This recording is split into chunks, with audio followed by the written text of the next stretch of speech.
कि आज के इस संवाद कार्यक्रम में यहां पर मेरे साथ उपस्थित प्रदेश के गन्ना विकास और चीनी उद्योग विभाग के मंत्री चौधरी लक्ष्मी नारायण जी, किसान मोर्चा के प्रदेश अध्यक्ष श्री कामेश्वर सिंह जी, महामंत्रीगण श्री घनश्याम पटेल जी, श्री रामबाबू द्विवेदी जी, प्रदेश भर से आए हुए हमारे सभी अन्नदाता किसान बंधुगण, मैं सबसे पहले आप सभी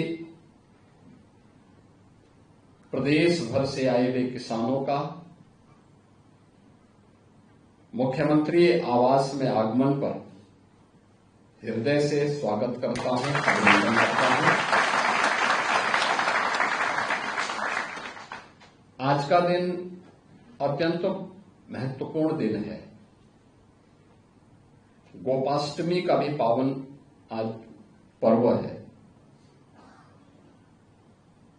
भारत की समृद्ध कृषि प्रधान व्यवस्था में गो और गोवंश का क्या महत्व है, आज की ये तिथि और अन्नदाता किसान इसका सबसे बड़ा साक्षी है। इसलिए आप सबको, पूरे प्रदेशवासियों को गोपाष्टमी की भी हृदय से बधाई और शुभकामनाएं। यह हमारा सौभाग्य है कि पिछले 11 वर्ष में प्रधानमंत्री मोदी जी के नेतृत्व में भारत का अन्नदाता किसान खुशहाली की एक नई राह चला है। किसान भी किसी सरकार के एजेंडे का हिस्सा बन सकता है और ईमानदारी से उसको ध्यान में रख करके शासन की योजनाएं बनेंगी। यह मोदी जी के प्रधानमंत्री बनने के बाद प्रारंभ हो पाया। याद करिए, सॉइल हेल्थ कार्ड, हम अपना स्वास्थ्य परीक्षण कराते हैं,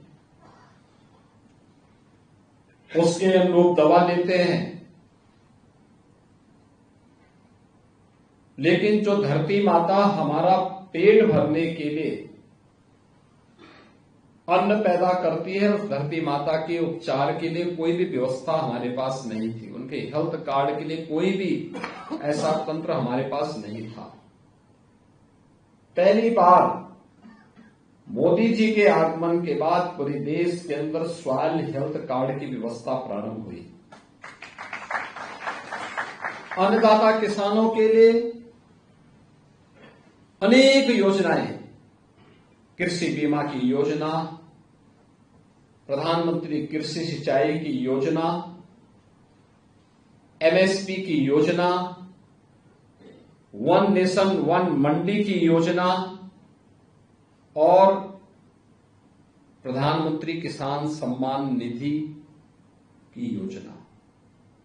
याद करिए, एक लंबी श्रृंखला है। आज अन्नदाता किसान अपनी उपज को देश के अंदर किसी भी मंडी में ले जाता है, उसमें कोई टैक्स नहीं लगता। आज अन्नदाता किसान को सालाना 6,000 रुपये प्रधानमंत्री मोदी जी की ओर से दिया जाता है, जिससे वो अपनी रोजमर्रा के कार्यों के लिए साहूकार पर निर्भर न रहे। देश के अंदर 12 करोड़ किसान इस योजना का लाभ प्राप्त कर रहे हैं। प्रधानमंत्री मोदी जी की प्रेरणा से हम लोगों ने 2017 में सत्ता में आने के बाद अन्नदाता किसानों के हितों के लिए जो कार्य प्रारंभ किए, उसी श्रृंखला का हिस्सा कल प्रदेश के गन्ना किसानों की जो मांग थी, उसके अनुरूप ही कल का फैसला लिया गया। बहनों और भाइयों, 2017 में हम सरकार में आए थे। पहले दिन हम लोगों ने घोषणा की थी कि प्रदेश के लघु और सीमांत किसानों के 1 लाख रुपए तक के कर्ज माफ करेंगे और 86 लाख किसानों के कर्ज माफी के कार्यक्रम को सफलतापूर्वक हम लोगों ने लागू किया। प्रदेश के अंदर पिछले 8 वर्ष में 23 लाख हेक्टेयर भूमि को अतिरिक्त सिंचाई की सुविधा हमने प्रदान की। दशकों पूर्व अनुमान करिए, अर्जुन सहायक परियोजना, बाण सागर परियोजना, सरयू नहर राष्ट्रीय परियोजना कोई 30 वर्ष से, कोई 40 वर्ष से, कोई 50 वर्ष से लंबित पड़ी हुई थी। सरकार बनते ही प्रधानमंत्री कृषि सिंचाई योजना के साथ इन स्कीमों को जोड़ा गया। केंद्र और राज्य सरकार ने पैसा लगाया, योजनाओं को पूरा किया गया, अन्नदाता किसान को पानी की सुविधा उपलब्ध हुई। निजी नलकूप के किसानों के बिल को माफ करने की कार्रवाई, 16 लाख ऐसे निजी नलकूप थे, हमने वह भी माफ करने का कार्य किया। सरकार अपने कोषागार से पैसा उपलब्ध करवाता है। प्रदेश के अंदर अन्नदाता किसान खाद्यान्न तो उत्पन्न करता था, खेती उसकी, मेहनत उसकी,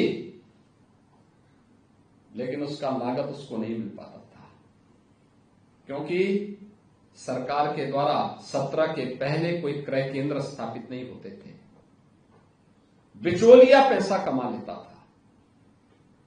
आप जो गन्ना की बात कर रहे हैं, गन्ने में ही नहीं होता था, बल्कि यह धान, गेहूं, मक्का, मूंग, मूंगफली, बाजरा, ज्वार, इन सभी फसलों में यही होता था। मेहनत किसान की, खेती किसान की, लेकिन मुनाफा बिचौलिया कमा लेता था। हमने कहा नहीं, जिस किसान की खेती होगी, जिसके नाम पर खेत होगा, उसी से हम खरीदेंगे। और आज आप देखते होंगे एमएसपी का लाभ अन्नदाता किसान को प्राप्त होता हुआ दिखाई देता है। क्रय केंद्र स्थापित किए जा रहे हैं, उसमें भी सरकार अपने स्तर पर कुछ न कुछ नया करने का कार्य करती है। आपने देखा होगा, जो अभी चौधरी साहब कह रहे थे कि पिछले 8 साढ़े 8 वर्ष के अंदर हम लोगों ने गन्ना किसानों का प्रति या कुंटल 85 रुपये की वृद्धि की है। 85 रुपया, यानी सीधे सीधे पैसा गन्ना किसानों के पास जा रहा है। लेकिन इससे पहले ट्रांसपेरेंसी को भी ध्यान दिया गया। पिछली सरकारों ने गन्ना की खेती 17 के पहले एक घाटे का सौदा बन चुकी थी। उत्तर प्रदेश वैसे भी मारू नहीं बना। अन्नदाता किसानों की उपेक्षा करके, अन्नदाता किसानों को अपमानित करके कोई राज्य, कोई देश समृद्ध नहीं हो सकता। और यही तो चौधरी चरण सिंह जी ने कहा था। पूर्व प्रधानमंत्री चौधरी साहब यही कहते थे कि देश के विकास का रास्ता गांव के खेत और खलिहानों से होकर के जाता है। तो वैसे ही नहीं कहते थे। इसके पीछे का भाव था कि अन्नदाता किसानों को आप खुशहाल रखेंगे, उनको समृद्ध करेंगे, तो विकास के पथ पर देश को आगे बढ़ाने का काम करेंगे।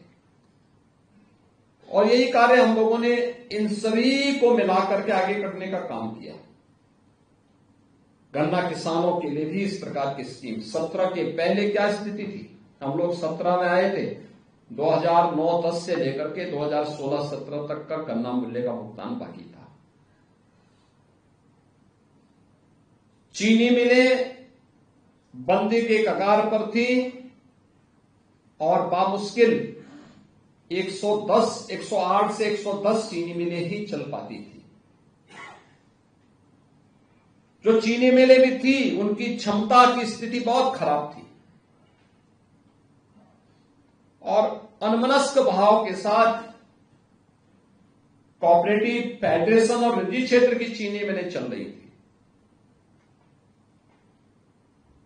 लगातार सिकुड़ता जा रहा था, खेती का दायरा सिकुड़ता जा रहा था।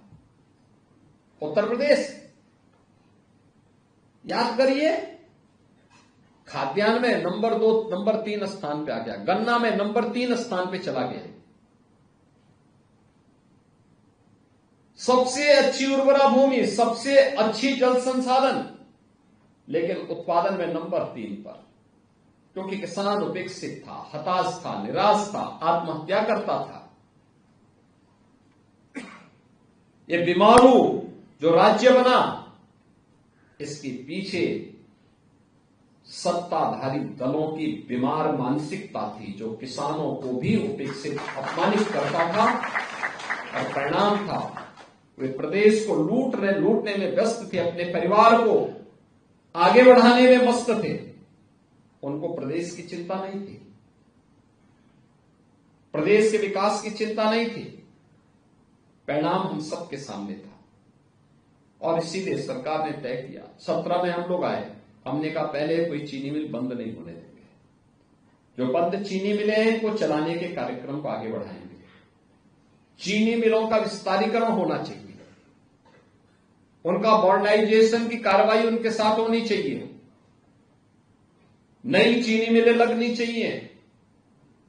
और अब आप देख रहे होंगे, ज्यादातर चीनी मिलों ने, केवल चीनी मिलें नहीं, 42 चीनी मिल तो ऐसी हैं जिन्होंने अपनी क्षमता को विस्तार किया, डबल किया है, क्षमता को विस्तार किया है। चीनी मिलें नई, 4 से अधिक चीनी मिलें नई लगी हैं। कोजन प्लांट लगे हैं, डिस्टिलरीज लगी हैं, इथेनॉल प्लांट लगे हैं। और अब केवल चीनी मिल अकेले नहीं लग रही है, बल्कि एक शुगर कॉम्प्लेक्स के रूप में आज उत्तर प्रदेश, जिसके बारे में कहा जाता था कि यहां पर अब चीनी उद्योग हमेशा के लिए बंद हो जाएगा। मुझे याद है 17 में जब मैं आया था, मिलर्स के साथ बातचीत करता था, किसानों के साथ बातचीत करता था, सबके अंदर निराशा थी। मैं कहता था हिम्मत रखो, हम साथ में रहेंगे, बंद नहीं होने देंगे। ईश्वर की कृपा थी, अन्नदाता किसानों का आशीर्वाद था, प्रधानमंत्री मोदी जी के मार्गदर्शन में आज कोई नहीं कह सकता कि उत्तर प्रदेश के अंदर अब चीनी मिलें बंद होंगी और अन्नदाता किसान अपने गन्ना मिलों से वंचित होंगे। बहनों और भाइयों, आज हम 108 नहीं बल्कि 122 चीनी मिलों का संचालन कर रहे हैं। 22 चीनी मिलों में से 16-17 को छोड़ दें तो बाकी 105 चीनी मिलें, 105-6 चीनी मिलें ऐसी हैं जो एक सप्ताह के अंदर गन्ना मूल्य का भुगतान कर रही हैं।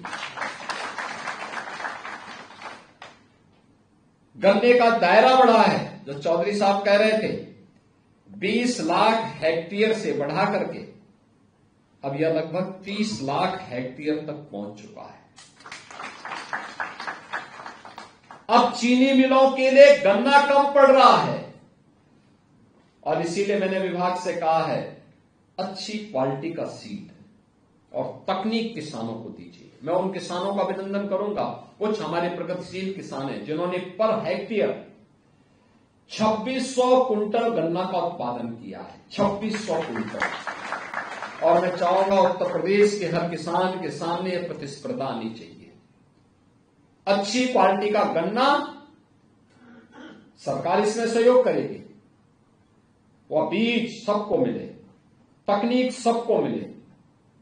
आप जितना गन्ना पैदा करेंगे उतनी चीनी मिलें लगेंगी, इथेनॉल प्लांट लगेंगे, प्रदेश के अंदर डिस्टिलरीज लगेंगी और परिणाम है कि इसमें नया निवेश भी आया है, लाखों लोगों को रोजगार मिला है। अब ये एक सीजनल नहीं रहा, अब तो ये वर्ष भर चलने वाली एक प्रक्रिया बन गई। चीनी मिल 6 महीने चलेगी, लेकिन डिस्टिलरी साल भर चलती है। कोजन प्लांट साल भर चलते हैं। इथेनॉल प्लांट भी, जहां पर इथेनॉल प्लांट लगे हुए हैं, वे केवल गन्ने से ही नहीं चलेंगे, बल्कि कंप्रेस्ड बायोगैस के रूप में भी उनका उपयोग हो रहा है। वे बेहतरीन तरीके से अपना कार्य करके उससे भी इथेनॉल निर्माण का कार्य कर रहे हैं। हमें उस दिशा में आगे बढ़ने की आवश्यकता है, और इसीलिए आज आप आए हैं। मैं इसके लिए हृदय से धन्यवाद दूंगा कि आपने इसको स्वीकार किया, और मैं चाहूंगा कि इसको लेकर के हमें एक एक जनपद में कार्यक्रम, किसान मोर्चा को तो सचमुच करना चाहिए और किसानों का सम्मान करें। इस सम्मान सरकार का नहीं, अन्नदाता किसानों का होना चाहिए, जिन्होंने उत्तर प्रदेश को फिर से खाद्यान्न उत्पादन में नंबर 1 कर दिया है, गन्ना उत्पादन में नंबर 1 कर दिया है, चीनी उत्पादन में नंबर 1 कर दिया है, और इथेनॉल उत्पादन में भी उत्तर प्रदेश को नंबर 1 प्रदेश कर दिया है। आप सोचिए ना कि जितना गन्ना मूल्य का भुगतान 2007 से 2017 के बीच में हुआ था, कुल 1,37,000 करोड़ का, उसकी तुलना में अगर आप देखेंगे तो केवल 17 से लेकर के और इस अवधि के दौरान हम लोगों ने 2,92,000 करोड़ रुपए से अधिक का गन्ना मूल्य का भुगतान कर दिया। हमारा प्रयास है, जो 2-3 ग्रुप हैं जो गन्ना मूल्य का भुगतान नहीं कर पा रहे हैं, FIR तो हमारी हो चुकी है, लेकिन हम दूसरे तरीके से भी उनसे पैसा लेकर के किसानों के खाते में उपलब्ध करवाने की कार्रवाई को आगे बढ़ाने की कार्य कर रहे हैं। मैं चाहूंगा नए सत्र में, आज आप देखते होंगे जैसे टेक्नोलॉजी का उपयोग करके आज ऑनलाइन पर्ची कर दी गई, इसमें माफियागिरी बंद हो गई, घड़तोली बंद हो गई। अब आपको सिफारिश की आवश्यकता नहीं।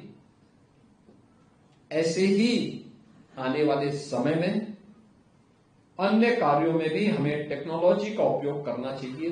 खेती किसानी को और अच्छा बनाने के लिए भी इसका उपयोग करना चाहिए। अगर हम कर पाएंगे तो इसका लाभ होगा। आज के इस अवसर पर मैं आप सबसे इस बारे में कहना चाहूंगा कि उत्तर प्रदेश में आज जो लाखों लोग, मेरा मानना है कि अकेले चीनी मिलों के द्वारा ही 10 लाख से अधिक लोगों को सीधे सीधे नौकरी प्रदान की जा रही है, और इसी में हमने रिफॉर्म नहीं किए थे। इसके अलावा प्रदेश सरकार ने खांडसारी को भी आपने देखा होगा कितनी रियायत दी, कितनी सुविधाएं दी, उनके लाइसेंस फ्री किए गए। पूरी तरीके से उनको प्रदेश के अंदर जहां किसान चाहेगा वहां पर उसको खांडसारी लगाने की भी छूट दी। इसी का परिणाम है, जहां चीनी की आवश्यकता वहां चीनी लगाएंगे, चीनी मिल लगाएंगे, डिस्टिलरीज लगाएंगे, इथेनॉल प्लांट और CBG के प्लांट लगेंगे, कोजन प्लांट लगेंगे, फाइन शुगर की यूनिट लगेगी, और जहां पर गुड़ की आवश्यकता होगी वहां खांडसारी उद्योग भी हमारा फलेगा। और परिणाम है, हर हाल में एक ही लक्ष्य है, अन्नदाता किसान को अच्छा दाम मिले, उसके चेहरे पर खुशहाली आए, और उसी खुशहाली की दिशा से ये कार्यक्रम आगे बढ़ रहे हैं। आप प्रदेश भर से आए हैं एक छोटी सी नोटिस पर, क्योंकि मैं कल बिहार में था, देर शाम को आया। मंत्री जी यहां की सुबह की घोषणा के बाद मथुरा चले गए थे, और सायंकाल आने के बाद फिर प्रदेश अध्यक्ष किसान मोर्चा ने इस अभियान को आगे बढ़ाने की जो रणनीति बनाई है वो सफलतापूर्वक थी। और आज आप 12 बजे यहां पर उपस्थित हुए हैं देश भर के सभी जनपदों से। ये अत्यंत अभिनंदनीय है, ये स्वागत योग्य है। मैं आप सबका एक बार फिर से अभिनंदन करता हूं। प्रदेश भर के उन सभी लाखों किसानों को आप याद करिए, 2.5 करोड़ लोग हैं जो खेती किसानी के साथ जुड़े हुए हैं, इसमें गन्ना किसान के साथ जुड़े हैं 2.5 करोड़ लोग, यानी 46 से लेकर 50 लाख परिवार किसान परिवार है। और वे सीधे सीधे जिनकी आजीविका का आधार गन्ना है। अब गन्ना के साथ सह फसली को भी हम ले सकेंगे, उसका बेहतर लाभ उसमें मिल सकता है। और उन प्रगतिशील किसानों को और जो हमारे शोध केंद्र हैं उनके द्वारा किए जा रहे प्रयासों को थोड़ा भी हम आगे बढ़ा देंगे तो उत्पादन की लागत को कम करते हुए हम मुनाफा को कई गुना बढ़ा सकते हैं इसके माध्यम से। क्योंकि एक और किसान जो एक खेत में 500-600 एकड़ पर कुंटल प्रति एकड़ पैदा कर रहा है, दूसरा वह जो 2600 कुंटल पर एकड़ उत्पादन कर रहा है, तो मुनाफा ज्यादा 2600 वाला कमाएगा 500-600 कुंटल की तुलना में। और हमें अच्छी प्रगति की दिशा में कार्य किए जाने वाली इन सभी जो भी अच्छी स्टोरी है, सक्सेस स्टोरी है, इसको अपने खेतों में भी आगे बढ़ाने की कार्रवाई को आगे करना चाहिए। सरकार डबल इंजन की सरकार आपके साथ में है, आपके हितों को संवर्धन करने के लिए पूरी तरह प्रतिबद्ध है। आज के इस अवसर पर मैं एक बार फिर से प्रदेश भर के अन्नदाता किसानों को गन्ना मूल्य वृद्धि की हृदय से बधाई देता हूं, उनका अभिनंदन करता हूं और मैं इस बात के लिए आश्वस्त करता हूं कि डबल इंजन की सरकार उनके साथ में है, उनके हितों को हर प्रकार से संवर्धन करेगी, हर प्रकार से उनका संरक्षण करने का काम करेगी। आप कार्य करिए, सरकार आपके साथ कदम से कदम मिलाकर के चलने को तैयार है। आप सब आए, आप सबको मैं गोपाष्टमी की हृदय से बधाई और शुभकामनाएं देता हूं। धन्यवाद। जय हिंद।